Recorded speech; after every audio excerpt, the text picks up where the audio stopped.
जय Hind and very good evening आप सभी प्यारे साथियों को। और आप सभी प्यारे साथी जुड़ चुके हैं अभिषेक सर ऑफिशियल में। ये जो चैनल का नाम है, मैं प्रयास करूंगा कि इसका कोई एक अच्छा नाम रखूं और आप लोग भी एक बार सजेस्ट करिए कि इसका क्या नाम रखा जाए, है ना। बदबकी आपकी एक क्लास पहले पढ़ चुकी है जो आपके एसएससी के प्रीवियस ईयर क्वेश्चन थे। मैं आपको बता दूं कि जैसे आपका उत्तर प्रदेश पुलिस है जो आपका री एग्जाम है, या फिर एसएससी जीडी है, या फिर आपका जो एसएससी सीजीएल है, या सीएचएसएल, या फिर एमटीएस, या फिर सीपीएसआई की हम बात करें, ठीक है। तो इन सब में ये प्रश्न आपको कॉमन प्रश्न है जो देखने को जरूर मिलेंगे। तो सभी प्यारे साथी मेरे साथ में बने रहिएगा और स्टार्ट करेंगे। ज्योग्राफी के मोस्ट इंपॉर्टेंट प्रश्न है, यहां से आपके अगर आपने क्वेश्चन ये क्लियर कर लिए, देखिए ऐसा है कि जैसे ये प्रश्न पूछा गया, अब इसकी जो मैं डिटेल बताऊंगा वो परीक्षा के पॉइंट ऑफ व्यू से बच्चे आपकी बहुत ज्यादा इंपॉर्टेंट होगी। तो आप सभी प्यारे साथी बने रहिएगा और अगर आप चैनल पर नए हैं तो एक बार सब्सक्राइब कर लीजिएगा, है ना। और आप सभी के सपोर्ट से ही हम आगे जाएंगे और मैं उम्मीद भी ऐसी करता हूं कि आप सभी प्यारे साथी मेरा सहयोग भी करेंगे सभी को, है ना। तो चलेगा, पहला प्रश्न आपका लिखा हुआ है, 1 डिग्री अक्षांश लगभग कितने किलोमीटर के बराबर है। तो ये अक्षांश कितने किलोमीटर के बराबर है इसकी बात कर रहा है। ऑप्शन है 111 किलोमीटर, 145, 133, 122 किलोमीटर, ठीक है। तो यहाँ पर मैं आपको एक फिगर पहले दिखाना चाहूँ, जैसे ये चित्र बना हुआ है, ठीक है। अब यहाँ पर अक्षांश सब जानते हैं कि आपका यहाँ पर अक्षांश कैसे बनेगा। तो यहाँ पर सबसे पहली चीज आपको ये पता होना चाहिए कि जैसे हम अगर पृथ्वी की बात करें तो ये रही आपकी पृथ्वी। गुरुजी एकदम गोल नहीं बनी है बच्चा, पृथ्वी गोल है भी नहीं। तो पृथ्वी का आकार अगर आपसे पूछ लिया जाए, है ना, पृथ्वी का आकार आकार है ना, इसकी स्ट्रक्चर पूछ ली जाए तो कौन सी स्ट्रक्चर में पृथ्वी है, तो ये आपका जियोड हो जाएगा, है ना। जियोड, जियोड का मतलब होता है एकदम से गोलाकार नहीं। आप किसी भी ऑफिस में जाते हैं तो आपको देखने को मिलता है कि ऑफिस में जो आपकी टेबल होती है उसके ऊपर कहीं कहीं आपका ग्लोब रखा होता है। तो जो ग्लोब रखा होता है वो तो एक गोल स्ट्रक्चर है, वो पृथ्वी का आकार नहीं है, वो तो एक ग्लोब है। लेकिन जो वास्तव में पृथ्वी का आकार है ये ऐसा ही आकार है, आपका ढचका पचका थोड़ा मिलेगा, उसी को जियोड कहा जाता है। आपने संतरा देखा होगा, उसका ऊपर अपर पार्ट थोड़ा निकला हुआ होता है, नीचे वाला पोर्शन थोड़ा दबा हुआ होता है। तो ये गोल नहीं कह सकते, है ना। कभी कभी जब आप शादी में जाते हैं तो कहते हैं ना, कन्या का मुंह एकदम गोल था। गोल नहीं भैया, मुंह बांध है तो उसमें मैरियाना ट्रंच बन जाएगा, है ना। नाक निकली होगी तो एकदम हिमालय पर्वत की चोटी, है ना। शवाना घास के मैदान आपके मिल जाएंगे बाल, ठीक है। तो ये गोल नहीं कह सकते, वैसे ही पृथ्वी आपकी गोल नहीं है, ठीक है। तो ये पृथ्वी का आकार है एकदम से जियोड। अब इसमें जो ये रेखाएं मैं खींच रहा हूं, इन रेखाओं को अक्षांश रेखा कहा जाता है। क्या कहा जाता है? अक्षांश रेखा। तो ऐसी पृथ्वी में ये आपकी सबसे बड़ी अक्षांश रेखा होती है जिसे 0 डिग्री आप अक्षांश कहते हैं। क्या कहते हैं? 0 डिग्री आप अक्षांश कहते हैं। इसे ही इक्वेटर भी कहा जाता है। क्या कहा जाता है? इसे ही इक्वेटर या फिर इसे ही विषुवत रेखा कहा जाता है ना। विषुवत रेखा इसे कहा जाता है। तो ये विषुव भी कहते हैं और भूमध्य रेखा भी इसे कहते हैं। तो इसके ऊपर जब आप जाएंगे तो आपको 90 अक्षांश ऊपर मिल जाएंगे और जब आप नीचे आएंगे तो नीचे भी 90 अक्षांश आपको मिल जाएंगे। ये आपकी कर्क रेखा है जो आपकी 23.5 डिग्री उत्तरी अक्षांश होता है। ये आपकी मकर रेखा है जो 23.5 डिग्री दक्षिणी अक्षांश आपका ये होता है, ठीक है। तो ये आपकी रेखा हो। अब अगर आपसे कोई पूछे कि अक्षांश रेखाओं की संख्या, क्या पूछे? अक्षांश रेखाओं की संख्या, तो अक्षांश रेखाओं की संख्या कितनी हो जाएगी?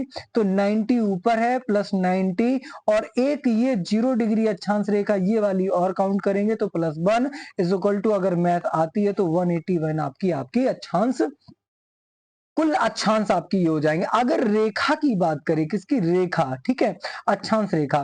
तो रेखा भैया आप जब ऊपर जाएंगे तो यहाँ पर आपको पॉइंट मिलेंगे और पॉइंट को ही बिंदु कहा जाएगा। तो ये आपका ये एक पॉइंट ऊपर से कम हो जाएगा, एक पॉइंट नीचे से कम हो जाएगा। तो 181 माइनस 2 इज इक्वल टू 179, ये आपके कुल अक्षांश रेखाएं। अब अगर आपसे कोई पूछे अक्षांश रेखाओं की संख्या तो कितनी होगी?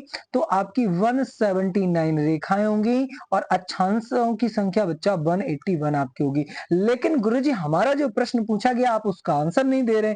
भैया आंसर तो आपका क्या हो जाएगा? आंसर ए ऑप्शन हो जाएगा। 2 अक्षांशों का मतलब है कि एक अक्षांश रेखा ये है, इसके ऊपर एक अक्षांश रेखा मैंने और खींच दी, तो यहां से यहां तक की जो दूरी कवर होगी वो दूरी कितनी होगी? 111 किलोमीटर की वो दूरी आपकी यहाँ पर हो जाएगी। तो 2 अक्षांशों के मध्य की दूरी, 2 अक्षांशों के मध्य की दूरी कितनी होगी? 111 किलोमीटर की दूरी होगी। तो ए ऑप्शन आपका बिल्कुल सही आंसर है। क्या आपको प्रश्न ये समझ में आया? समझ में आया तो थम्स अप करके बताओ एक बार, ठीक है? जैसे कि जो मैंने अभी आपको यहाँ पर बताया था वही मैंने आपको समझा दिया। ये नॉर्थ पोल है और ये आपका साउथ पोल है, ठीक है? ये इक्वेटर कहा जाता है और इसी में ये होती है आपकी लॉन्गिट्यूडनल लाइन, जैसे देशांतर रेखा कहते हैं, और ये आपकी अक्षांश रेखा होती है। तो आप समझ गए होंगे इस पॉइंट को, ठीक है? तो 2 अक्षांशों के मध्य की दूरी 111 किलोमीटर आपकी होती है। एक चीज और, जब 2 अक्षांश मतलब जब अक्षांश और देशांतर आपस में मिलते हैं, जैसे ये मैंने आपको मिला करके बता दिया, इस क्षेत्र को क्या कहा जाएगा? तो इस क्षेत्र को ग्रिड कहते हैं। क्या कहते हैं? इस क्षेत्र को ग्रिड कहते हैं। तो आपसे पूछा जाएगा कि अक्षांश और देशांतर जहां पर मिलते हैं उसे ग्रिड कहा जाता है, ठीक है दोस्तों? अगला प्रश्न देखिएगा। अगला प्रश्न लिखा हुआ है, निम्नलिखित में से किस राज्य से कर्क रेखा गुजरती है? तो किस राज्य से? आपको मैंने भली भांति समझाया हुआ है कि कर्क रेखा भारत के 8 राज्यों से होकर के गुजरती है, ठीक है? कितने राज्यों से? 8 राज्यों से। इसकी मैंने ट्रिक भी बताई हुई है आपको। ट्रिक क्या है? मित्र पर गमछा, मित्र पर गमछा झाड़। देखो बहुत सारे स्टूडेंट इसी ट्रिक को देख करके चले गए होंगे कि हाय ये तो वही मास्टर पढ़ाते रहते हैं हमेशा, मतलब एक नॉर्मल सी ट्रिक। लेकिन अभी तुम्हारे यहाँ पर पसीने छूट जाएंगे जब हम प्रश्न करेंगे। देखो मैं बताऊंगा आपको। मित्र का मतलब है, मां से मतलब है यहाँ पर मिजोरम, ठीक है? पहला राज्य कौन सा हो गया? मिजोरम। दूसरा राज्य हो गया आपका त्रिपुरा, ठीक है? कौन सा? त्रिपुरा हो गया। फिर हो गया आपका बच्चा पश्चिम बंगाल, जिसे वेस्ट ऑफ बंगाल कहेंगे। फिर रा से हो गया आपका राजस्थान। फिर हो गया गा से आपका गुजरात, कौन सा? गुजरात। फिर मां से हो गया बाबू आपका मध्य प्रदेश, एमपी, है ना? मामा की नगरी। छा से हो गया बच्चे आपका छत्तीसगढ़, कौन सा? छत्तीसगढ़। झा से हो गया बच्चा झारखंड। इतनी चीजें अगर आपको पता है तो हाँ करो बच्चा, है ना? अगर पता है तो हाँ करो। अब यहाँ पर मैं आपको इंपॉर्टेंट ये चीज बता दूं कि आपसे यहाँ पर ये पूछा जाएगा कि ये कितने राज्य हैं, तो ये आप 8 राज्य बताएंगे। अब यहाँ पर क्या कहा गया है कि सॉरी बच्चा, है ना? कर्क रेखा गुजरती है, तो देखो असम से तो नहीं गुजरती है, आ ही नहीं रहा ऑप्शन में। मिजोरम नागालैंड से भी नहीं गुजरती है, मणिपुर से भी नहीं। सही ऑप्शन कौन सा हो जाएगा? Option number B will be correct answer आपका हो जाएगा मिजोरम। अब आपसे पूछेगा कि इनका आप पूर्व से पश्चिम का क्रम लगाइएगा, पूर्व से पश्चिम का क्रम लगाइएगा राज्यों में, है ना? तो जब पूर्व से पश्चिम क्रम लगवाएगा तो आपका इंडिया का मैप तो कुछ इस तरीके से बनता है बाबू, है ना? इंडिया का मैप कुछ इस तरीके से बनता है। इधर से मैं जितने में काम हो जाए उतना बना रहा हूँ, ठीक है? अब यहाँ से गुजरती है कर्क रेखा। कर्क रेखा भारत को 2 बराबर भागों में डिवाइड करती है, जिसे क्या कहते हैं आप? 23.5 डिग्री उत्तरी अक्षांश कहते हैं कर्क रेखा को, ठीक है? अब यहाँ पर ये याद रखना है, जैसे आपसे पूछा गया पूर्व से पश्चिम, तो पहला पूर्व में राज्य कौन सा? मिजोरम। दूसरा राज्य त्रिपुरा। तीसरा राज्य पश्चिम बंगाल। चौथा राज्य झारखंड। पांचवा राज्य छत्तीसगढ़। आपका छठवां राज्य मध्य प्रदेश। सातवां राज्य राजस्थान। आठवां राज्य गुजरात का हो, याद हुआ? देखो यहां से ले लो 1 2 3, फिर पीछे से ले लो 4 5 6 7 8 को आपस में बदल दो, तो ये पूर्व से पश्चिम का आपका क्रम हो जाएगा एकदम से, ठीक है? चलो ये आपका यहाँ पर हो चुका है। तो कर्क रेखा के बारे में पता चल गया। अच्छा एक बात और बताओ, देखो यहाँ पर जो छत्तीसगढ़ की राजधानी क्या है बच्चे आपकी? छत्तीसगढ़ की राजधानी क्या है? ठीक है? और अगर आपसे, हाँ सही सही आंसर कर रहे हैं आप लोग, रायपुर, ठीक है? अगर झारखंड की राजधानी पूछी जाए तो ये आपकी रांची है। कौन सी है? रांची। अब जो रांची है ये ऑन स्पॉट बच्चे आपकी कर्क रेखा पर बसी हुई है, ठीक है? तो आपसे प्रश्न पूछा जाता है कि एक ऐसे राज्य की राजधानी बताओ जो ऑन स्पॉट कर्क रेखा पर बसी हुई है, तो झारखंड की राजधानी रांची आपकी कर्क रेखा पर बसी हुई है, ठीक है? आपका अगला प्रश्न पूछा जा सकता है कि आपकी जो कर्क रेखा है, आपकी है ना मेरी है, मतलब कर्क रेखा जो आपकी ठीक है ठीक है। तो ये जो कर्क रेखा है ये भारत के किस राज्य से सबसे अधिक मतलब इसका क्षेत्र विस्तार देखा जाता है? तो इसका क्षेत्र विस्तार सबसे अधिक मध्य प्रदेश में देखा जाता है, ठीक है?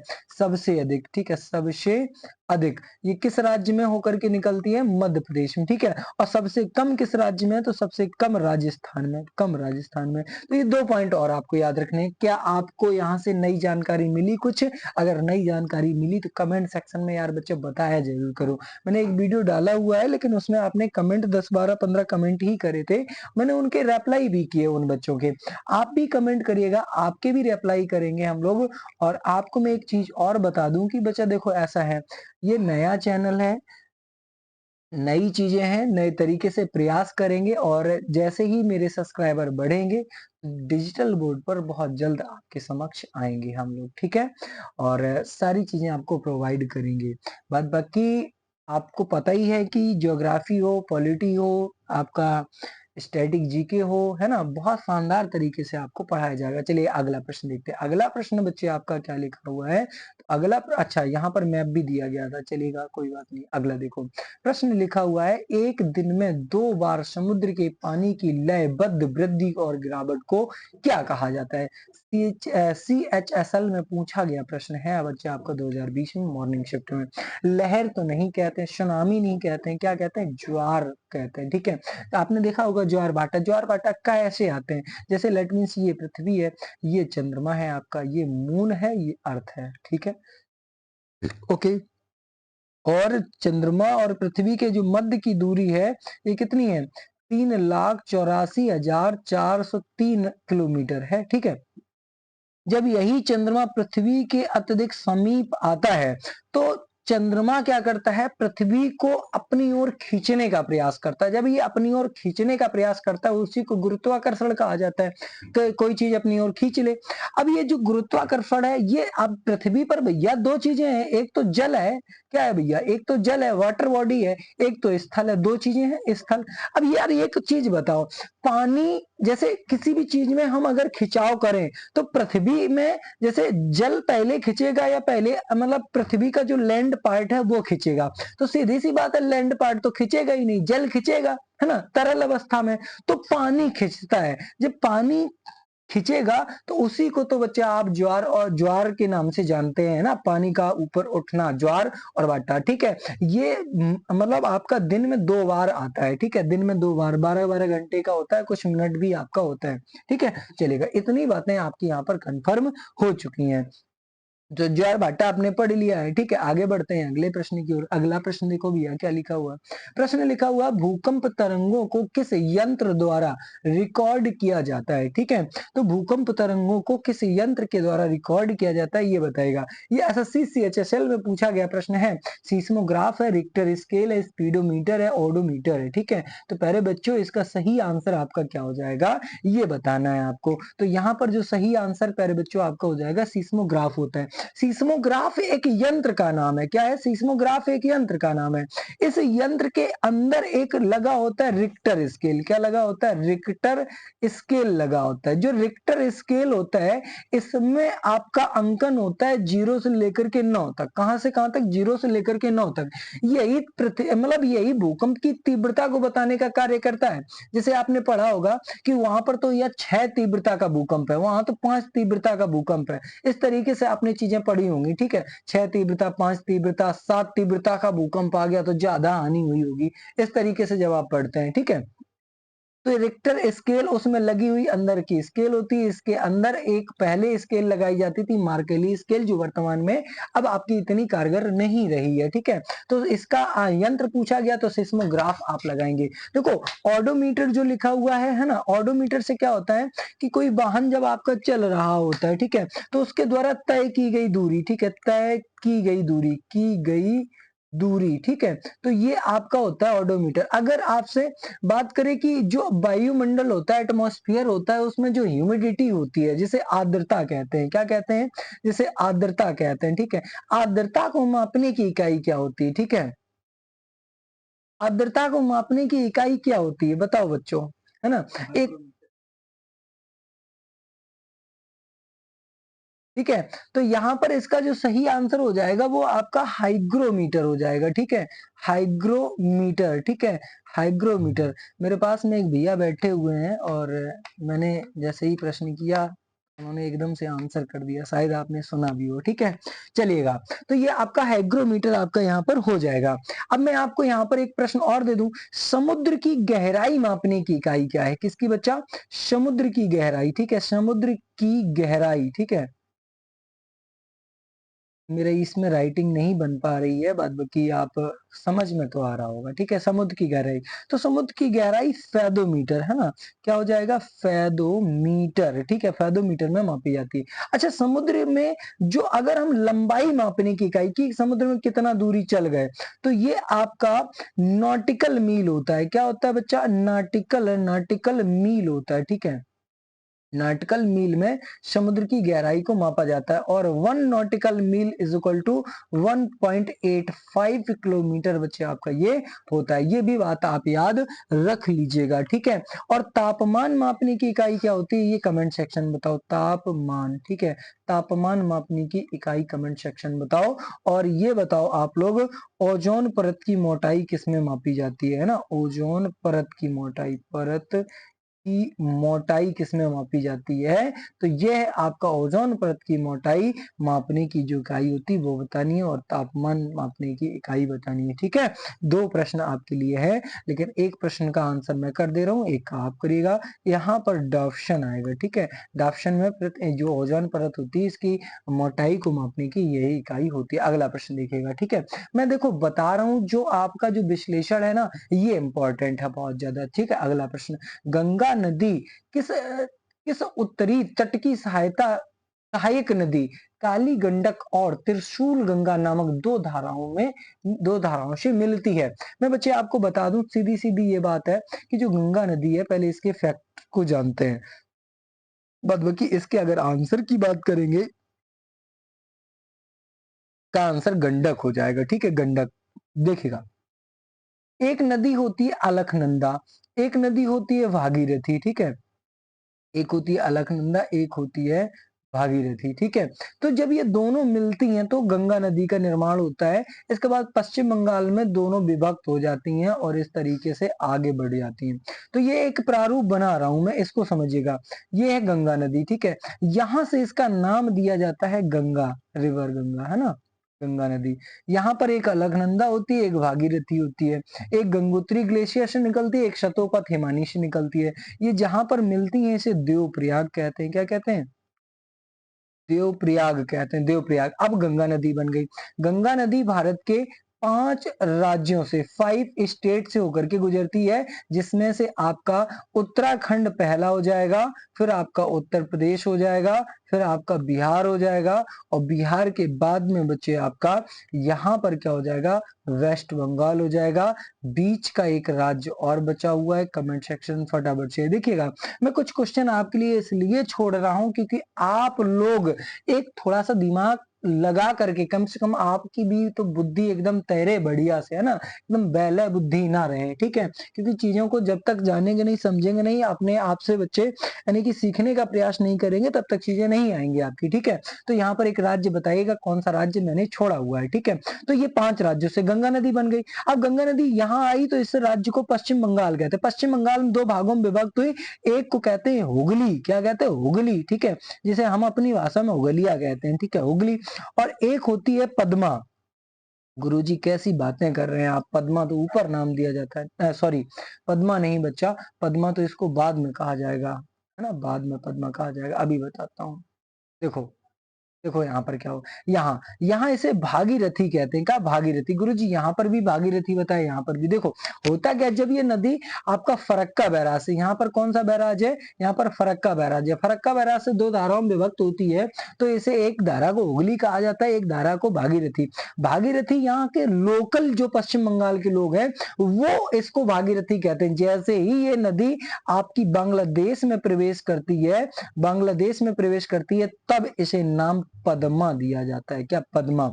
और इधर से एक नदी आ रही होती है, इस तरीके से वो इस धारा में मिल जाती है, फिर ये धारा आगे बढ़ती है, ये इसे कहते हैं ब्रह्मपुत्र नदी। और ब्रह्मपुत्र नदी की कुल लंबाई 2900 किलोमीटर है। कितनी? 2900 किलोमीटर, जो कि आपकी चेमा यंगडोंग ग्लेशियर से निकलती है। ठीक है, ब्रह्मपुत्र नदी। जब ये दोनों मिलती हैं, और ब्रह्मपुत्र को बांग्लादेश में क्या कहा जाता है? तो ब्रह्मपुत्र को बांग्लादेश में जमुना के नाम से जाना जाता है। जब ये दोनों मिलती हैं तो मेघना नदी का निर्माण करती हैं, और मेघना नदी से ही आपका सुंदरवन का डेल्टा बनता है। नहीं गुरुजी, गलत हो गया। बच्चा, होता क्या है कि जो आपका सुंदरवन का जो डेल्टा है, यह आपका गंगा नदी और ब्रह्मपुत्र नदी से ही बच्चा बनता है, क्योंकि गंगा और ब्रह्मपुत्र नदी में एक नदी और मिलती है जिसका नाम है बराक नदी। और बराक नदी जब मिलती है तब मेघना बनती है, और जब मेघना बनती है तो इसी की जो ट्रिब्यूटरीज छोटी छोटी क्षेत्र में फैली हुई धाराएं हैं, उसी से आपका सुंदरवन के डेल्टे का निर्माण होता है। और जो सुंदरवन का डेल्टा है, इसका ज्यादातर पार्ट कहाँ पर है? बांग्लादेश में है, और कुछ पार्ट इसका पश्चिम बंगाल में है। इसे सुंदरवन का ही डेल्टा क्यों कहा जाता है? क्योंकि यहाँ पर सुंदरीय वन पाए जाते हैं, इसलिए इसे सुंदरवन का डेल्टा नाम दिया गया है। सुंदरीय वनों को ही मैंग्रोव वनस्पति, मैंग्रोव फॉरेस्ट का नाम दिया जाता है। जो मैंग्रोव फॉरेस्ट है, इसकी जड़ें ऊपर होती हैं और तना पानी के नीचे होता है, यानी कि ये वनस्पति उल्टी होती है। कैसी होती है? उल्टी होती है। ठीक है, तो ये आपने गंगा नदी का कुछ बेसिक पार्ट समझा, जो मैंने थोड़ा सा आपको बताया। मतलब कि मतलब आपको बताएंगे और भी बताएंगे। ठीक है, गंगा नदी की कुल लंबाई कितनी है? 2500 किलोमीटर है, और गंगा नदी 5 राज्यों से होकर के गुजरती है। गंगा नदी का उद्गम गंगोत्री ग्लेशियर से होता है, और ये आपकी देवप्रयाग में अलकनंदा और भागीरथी मिलती हैं, तब जाकर के गंगा नदी बनती है। गंगा एक्शन प्लान कब लाया गया था, है ना? तो बताइएगा, Ganga action plan, Ganga action plan. तो जो गंगा एक्शन प्लान है, ये आपका 1985 में लाया गया था, ना? 1985 में लाया गया था। गंगा नदी में एक और आपका जलीय जीव पाया जाता है, जिसे स्विस कहा जाता है, या फिर गंगेटिक डॉल्फिन कहा जाता है, जिसे आपका भारत का जलीय जीव भी घोषित किया गया है। 5 अक्टूबर को घोषित किया गया था 2009 में। ठीक है, तो ये आपका यहाँ पर सही आंसर आपका हो जाएगा। अब थोड़ा सा बच्चा आगे बढ़ लेते हैं। कोशी नदी को बिहार का शोक कहा जाता है। ये बिहार का शोक क्यों कहा जाता है? क्योंकि ये कोशी नदी का जो बहाव है, ये एकदम तीव्र बहाव है, और जब इसमें जल ज्यादा हो जाता है तो बिहार वाला जो क्षेत्र है एकदम से फ्लैट एरिया है। तो यहाँ पर आप सभी जानते हैं, फ्लैट एरिया में जब ज्यादा जल फैलाएंगे तो वो चारों तरफ फैलेगा, चारों तरफ फैलेगा तो बाढ़ आएगी। सीधी सी बात है। अपनी भाषा में देखो, समझा करो, सभी चीजें समझ में आएंगी आपको। अगला प्रश्न देखते हैं। अगला प्रश्न बच्चे आपका क्या लिखा हुआ है? प्रश्न में लिखा हुआ है, कृष्णा नदी का उद्गम स्थल कौन सी पर्वत श्रृंखला से होता है? ये सीएचएसएल में पूछा गया बच्चे आपका प्रश्न है, और बहुत ही शानदार प्रश्न है। ठीक है, तो इसका जो उद्गम आपका होता है, यह आपका सह्याद्री से होता है। सह्याद्री से गुरुजी कहां से हो जाएगा? सह्याद्री से बच्चे आपका इसका उद्गम स्थल माना जाता है। ठीक है, और ये कृष्णा प्रायद्वीपीय भारत की दूसरी सबसे बड़ी नदी है। ये क्या है बच्चे? ये आपकी प्रायद्वीपीय भारत की, प्रायद्वीप भारत की दूसरी सबसे बड़ी नदी है। पहली की अगर बात करेंगे तो पहली तो गोदावरी हो जाएगी। गोदावरी की कुल लंबाई बच्चे आपकी 1665 किलोमीटर।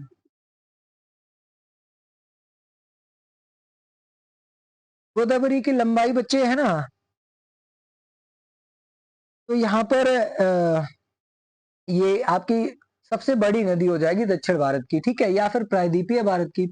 और आपको मैं बता दूं कि जो आपका प्रायद्वीपीय भारत है, यहाँ पर ये मेजर नदियां हैं, जैसे गोदावरी है, कृष्णा है, कावेरी है। कावेरी को तो दक्षिण की गंगा भी कहा जाता है ना?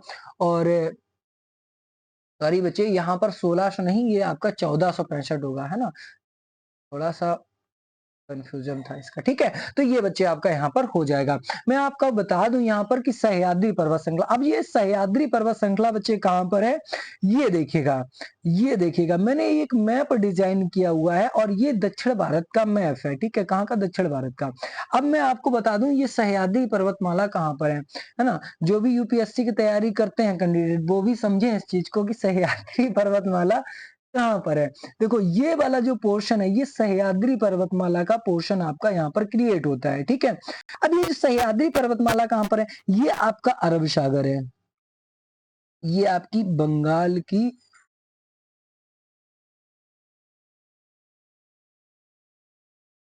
वे ऑफ बंगाल, ठीक है?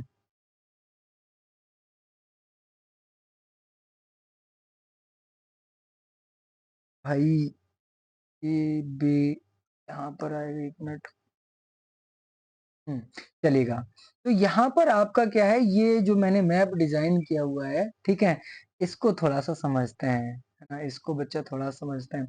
ये आपका बंगाल की खाड़ी है, क्या बच्चे? ये आपका बंगाल की खाड़ी है, ठीक है? यहाँ पर हिंद महासागर है, क्या? हिंद महासागर।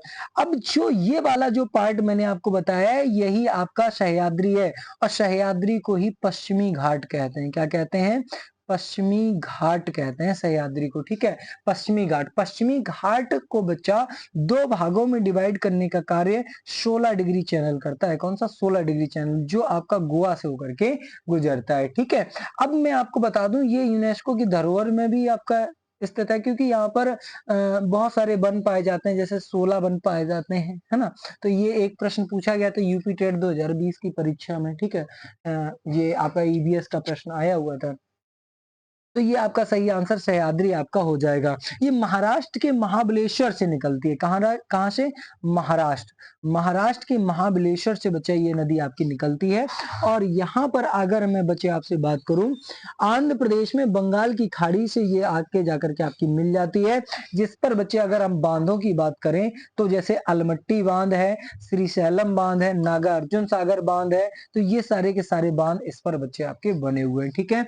आगे बढ़ते हैं हम अपने अगले प्रश्न की ओर। अगला प्रश्न है, कोलेरू झील किस राज्य में स्थित है? एमटीएस की परीक्षा में पूछा गया प्रश्न है 2021 में, है ना? तो सही आंसर बच्चे इसका क्या हो जाएगा? C option will be correct answer आपका हो जाएगा आंध्र प्रदेश, ठीक है? कोयलोरी झील आंध्र प्रदेश राज्य में स्थित है और ये जो कोलेरू झील है, ये आपकी एक मीठे पानी की झील है, ठीक है? भारत की सबसे बड़ी मीठे पानी की झील है, मीठे पानी सॉरी, मतलब मीठे पानी की झीलों में से एक है। अगर हम बात करें सबसे बड़ी मीठे पानी की झील, तो ये आपकी बुलर झील हो जाएगी, बुलर झील। और जो बुलर झील है, ये बच्चे आपकी कहाँ पर है? जम्मू एंड कश्मीर में है, ठीक है? देखो प्यारे बच्चों, यार मतलब मैं आपके लिए मेहनत कर रहा हूँ, तो आपका भी एक कर्तव्य बनता है कि चैनल पर अगर नए हैं तो सब्सक्राइब कर लो, और आप सभी का थोड़ा-सा सपोर्ट मिलेगा तो हम भी आगे जाएँगे, ठीक है? कहते हैं ना कि अब भी जिसका खून न खौला, खून नहीं वो पानी है। अब भी जो देश के काम ना आए, वो बेकार की जवानी है। ये तुम्हारी जो जवानी है ना, अब भी अगर अपने माता-पिता के काम में नहीं आई तो ये बेकार है ना? जिम-विम जाने से कुछ नहीं होता है, पढ़ाई करो, या तो फिर बॉडी बना लो बिल्कुल, ठीक है? तो यहाँ पर क्या करना है, थोड़ा-सा आपका सपोर्ट चाहिए, और यहाँ पर इस सेशन को अगर आपको सही लग रहा है, पसंद आ रहा है, या फिर ये क्वेश्चन जो है वो अच्छे आपके क्वेश्चन है सारे, तो इसको एक बार बच्चा शेयर ज़रूर करें। और लगभग आप सभी का ये उत्तरदायित्व बनता है कि आप मतलब सेशन को कम से कम 10 लोगों तक तो शेयर करें और सब्सक्राइब तो करवाएँ, ठीक है? और जो करवाएँगे ना, मैं कमेंट सेक्शन में देखूँगा, आप लोग नाम लिखिएगा अपना-अपना, ठीक है? रिप्लाई करूँगा सभी बच्चों का। चलेगा, तो इसका सही आंसर क्या हो चुका है? आंध्र प्रदेश बच्चे आपका सही आंसर आपका यहाँ पर हो चुका है। यह कृष्णा और गोदावरी डेल्टा के बीच में आपकी स्थित हो जाएगी। ओके, चलिए यह है आपका कोलेरू झील का आंसर हो जाएगा। मैं बात करूंगा द ग्रेट लेक की, किसकी? द ग्रेट लेक की। ग्रेट लेक की। गुरुजी द ग्रेट लेक क्या है? बच्चा एक देश है, आपने पढ़ा होगा कनाडा, और कनाडा के नीचे एक देश है USA, America, United state of America. तो यहाँ पर बच्चा एक झील है, 2 झील, 3 झील, 4 झील, 5 झील। गुरुजी क्या अंडा से रख दिए? भैया ये अंडा नहीं, झील है। देखो, एक है सुपीरियर झील, एक है मिशिगन झील, एक है ह्यूरॉन झील, एक है इरी झील, एक है ओंटारियो झील, ठीक है? तो 5 हो गई, सुपीरियर, मिशिगन, ह्यूरॉन, इरी और ओंटारियो। इरी और ओंटारियो के बीच में नियाग्रा वाटरफॉल है। कौन सा? नियाग्रा जलप्रपात है आपका, ठीक है? तो ये भी याद रखिएगा। और ये कनाडा और अमेरिका के बीच में सीमा साझा करती हैं। ये इस लाइन को 49 डिग्री अक्षांश रेखा इसे कहा जाता है। तो ये भी आपका कंप्लीट हो चुका है। प्रश्न आगे बढ़ेगा। ये देखिए, आप देख पा रहे हैं इस झील को, ठीक है? कितना अच्छा व्यू आ रहा है यार, ना बढ़िया लग रहा है। लेकिन आज की डेट में झीलें बहुत सारी सूख रही हैं। चलिए अगला प्रश्न, लिखा हुआ उज्जैन किस नदी के तट पर है ना? पहले मैं इसका चित्र दिखा दूं। देखो ये है उज्जैन बसा हुआ और ये किस नदी के तट पर है, ये बच्चे आपको यहाँ पर बताना है। देखिएगा लिखा हुआ है क्षिप्रा नदी और दिबांग नदी। दिबांग ये बच्चे आपका यहाँ पर कहाँ से आ जाएगा, अरुणाचल प्रदेश वाला। सरयू नदी नहीं बच्चे, अयोध्या है ना। सरस्वती नहीं बचे, तो सही आंसर क्षिप्रा आपका यहाँ पर सही आंसर है। CHSL में पूछा गया प्रश्न है, SSC कोई हवा नहीं है जो आप डर जाते हैं, ठीक है। आप इस चैनल को सब्सक्राइब करिए, पढ़िएगा, आपको बहुत अच्छे ढंग से GS पढ़ाने का कार्य हमारी टीम और हमारे द्वारा किया जाएगा, ठीक है। चलेगा, तो सही आंसर क्या हो जाएगा बच्चे, इसका क्षिप्रा नदी आपका बिल्कुल सही आंसर आपका हो जाएगा। उज्जैन शहर चंबल नदी की एक सहायक नदी जो आपकी क्षिप्रा नदी है, इस पर बसा हुआ है, ठीक है। तो ये चंबल नदी की एक सहायक नदी, और चंबल नदी सर्वाधिक महाखड्ड निर्माण के लिए जानी जाती है। और यहाँ पर बच्चे आपके यानी कि जो जिसे मगरमच्छ कहते हैं वो सबसे ज्यादा मात्रा में यहाँ पर पाए जाते हैं आपके, जैसे और यानी कि ये आपकी घड़ियाल की भी एक प्रजाति है, घड़ियाल भी यहाँ पर सबसे अधिक पाए जाते हैं, ठीक है। चलेगा, ये है आपका यहाँ पर सही आंसर है। क्षिप्रा नदी के पूर्व की ओर एक मालवा का पठार भी बच्चे आपका स्थित हो जाएगा, तो यहाँ पर सही आंसर आपका ये हो चुका है। ओके, चलिए अगला बढ़ते हैं अगले प्रश्न की ओर। अगला बच्चे आपका प्रश्न क्या लिखा है, निम्नलिखित में से कौन सी नदी कृष्णा नदी की सहायक नदी है। अब कृष्णा की सहायक नदी CHSL में पूछा है, भवानी है, तुंगभद्रा है, हेमवती है, अबनावती है। तो सही आंसर प्यारे बच्चे इसका क्या हो जाएगा, इसका सही आंसर बच्चे आपका तुंगभद्रा नदी आपका हो जाएगा। बहुत ही सिंपल सा प्रश्न आपका पूछ लिया गया है, तो सही आंसर क्या हो जाएगा, तुंगभद्रा नदी। और आप कमेंट सेक्शन में ये बताइएगा कि हमारे द्वारा ज्योग्राफी का, कंप्लीट ज्योग्राफी का एक फ्री कोर्स भी इसी चैनल पर मैं बहुत जल्द लेकर के आने वाला हूँ, जिसमें डिटेल के साथ में, चाहे वह आप UPPSS की तैयारी कर रहे हैं या फिर RO यानी कि कोई भी बड़े एग्जाम की भी तैयारी कर रहे हैं, तो भी उसके लिए परीक्षा के लिहाज से वो बहुत जरूरी होगा। कमेंट सेक्शन में बताइएगा जरूर कि मैं उस कोर्स को लेकर के आऊं, और जब ज्यादा कमेंट आएंगे तो बच्चे जरूर लेकर के आएंगे, ठीक है। तो ये बच्चे आपका बिल्कुल सही आंसर आपका हो चुका है। ओके, चलेगा, अब थोड़ा सा और आगे बढ़ लेते हैं। मैं आपको बता दूं, जो कृष्णा नदी का जो उद्गम है, ये महाराष्ट्र के महाबलेश्वर से आपका होता है। कहाँ से होता है, अभी बताया था, महाराष्ट्र के महाबलेश्वर से इसका उद्गम आपका होता है। कृष्णा नदी की अन्य सहायक नदियों में जैसे आपका बेन्ना हो जाएगा, तुंगभद्रा हो जाएगा, मलप्रभा हो जाएगा, घटप्रभा हो जाएगा, दूध गंगा हो जाएगा, पंचगंगा हो जाएगा, कोयना हो जाएगा, कराली हो जाएगा, काली गंगा हो जाएगा, बहुत सारी नदियां हैं, भीमा हो जाएगा, है ना। इस तरीके से तो मैं आपको बहुत सारी बता दूंगा, ठीक है। चलेगा, ये इंपॉर्टेंट थी वो बताइए अभी। चलिए, ये आपका इसका नदी तंत्र का पूरा फिगर दिया गया है, ठीक है। चलिए आगे बढ़ते हैं। अगला प्रश्न, निम्नलिखित में से कौन कच्चे तेल से निर्मित उत्पाद नहीं है, कच्चे तेल से निर्मित उत्पाद नहीं है, बताएगा। ये भी आपका MTS में पूछा गया प्रश्न है। अब देखो, डामर कच्चे तेल से बनता है, ठीक है, डीजल भी बनता है, गैसोलीन भी बनता है, ठीक है। डामर तो उसका सबसे निचला रूप होता है, ठीक है। ओके, तो ये आपका इसका सही आंसर एंथ्रेसाइट हो जाए, क्योंकि ये एक कोयला, उच्च कोटि का कोयला होता है, जिसमें सबसे अधिक आपका कार्बन की मात्रा आपकी उपस्थित होती है, ठीक है। तो ये भी आपका प्रश्न सही हो जाएगा। यहाँ पर क्या हो जाएगा, option number B will be correct answer, anthracite कोयला। कोयले 3 प्रकार के होते हैं, है ना, जिसमें भूरा कोयला सबसे बेकार वाला कोयला होता है, जिसमें कार्बन की मात्रा बहुत कम आपकी मात्रा यहाँ पर होती है, ठीक है। चलिए अगला देखते हैं, अगला प्रश्न, ठीक है। लिखा है, नहर कटिया तेल क्षेत्र किस राज्य में स्थित है, तो यह बच्चे आपका असम राज्य हो जाएगा। विश्व का सबसे पहले पेट्रोल कहाँ खोजा गया था, तो अमेरिका में खोजा गया था। अमेरिका की एक जगह पड़ती है पेंसिल्वानिया, पेंसिल्वानिया में सबसे पहला विश्व का पेट्रोल खोजा गया। अगर भारत की बात करेंगे, भारत में सबसे पहला तेल कहाँ खोजा गया, तो असम के डिगबोई में खोजा गया। और यहीं पर एक जगह और पड़ती है जिसका नाम है माकूम, क्या नाम है, माकूम। यहाँ पर भी तेल सबसे पहले बच्चे आपका खोजा गया था। ओके, तो यह बात आपकी यहाँ पर क्या हो जाती है, कंप्लीट बच्चे आपकी हो जाती है, तो इसको भी आप नोट कर सकते हैं। ओके, चलिएगा आगे बढ़ जाते हैं। अगला प्रश्न लिखा है, तिलैया अल्ट्रा मेगा पावर परियोजना निम्नलिखित में से किस राज्य में। देखो, एक आपका ये भी MTS में प्रश्न पूछा गया, एक आपको मैं बता दूं, एक होता है मल्टीपर्पज प्रोजेक्ट, ठीक है, जिसे बहुउद्देशीय बहुउद्देशीय बहुउद्देशीय बहुउद्देशीय परियोजना कहते हैं, ठीक है? बहुउद्देशीय परियोजना। तो भारत की सबसे पहली बहुउद्देशीय परियोजना आपकी कौन-सी थी? तो यहाँ पर अगर स्वतंत्र भारत की बात करेंगे तो 1948 में बच्चे 1948 में आपकी बनाई गई थी दामोदर नदी घाटी परियोजना। दामोदर नदी घाटी परियोजना बनाई गई थी। ये जवाहरलाल नेहरू के कार्यकाल में बच्चे आपकी बनाई गई थी और ये अमेरिका की टेनेसी नदी घाटी परियोजना पर आधारित आपकी एक परियोजना है, ठीक है? और यहाँ पर देखो बहुउद्देशीय परियोजना का मतलब क्या होता है? एक ऐसी परियोजना जहां से बहुत सारे लाभों को प्राप्त किया जा सकता है, उस परियोजना को बहुउद्देशीय परियोजना कहा जाता है, ठीक है? उस परियोजना को क्या कहा जाता है? बहुउद्देशीय परियोजना कहा जाता है, ठीक है? ये याद रखिए। जैसे कि आपकी बहुउद्देशीय परियोजना में क्या-क्या आएंगे? जैसे एक परियोजना से आपके पेयजल व्यवस्था को पूरा किया जा सके, मछली पालन को बढ़ावा मिल सके, पर्यटन क्षेत्र को बढ़ावा मिल सके, सिंचाई व्यवस्था को सुधारा जा सके, बिजली बनाई जा सके। तो एक मतलब बहुत सारे चीजों को पूरा किया जा सकता है, तो इसे बहुउद्देशीय परियोजना कहा जाता है, ठीक है दोस्तों? तो इसका सही आंसर बच्चे आपका क्या हो जाएगा? बताइएगा मेरे बच्चों सही आंसर क्या है? तो सही आंसर इसका यहाँ पर क्या हो जाएगा? C option will be correct answer आपका झारखंड हो जाएगा। क्या हो जाएगा? झारखंड आपका यहाँ पर सही आंसर आपका हो जाएगा, ठीक है? झारखंड आपका बिल्कुल सही आंसर आपका हो जाएगा, ठीक है दोस्तों?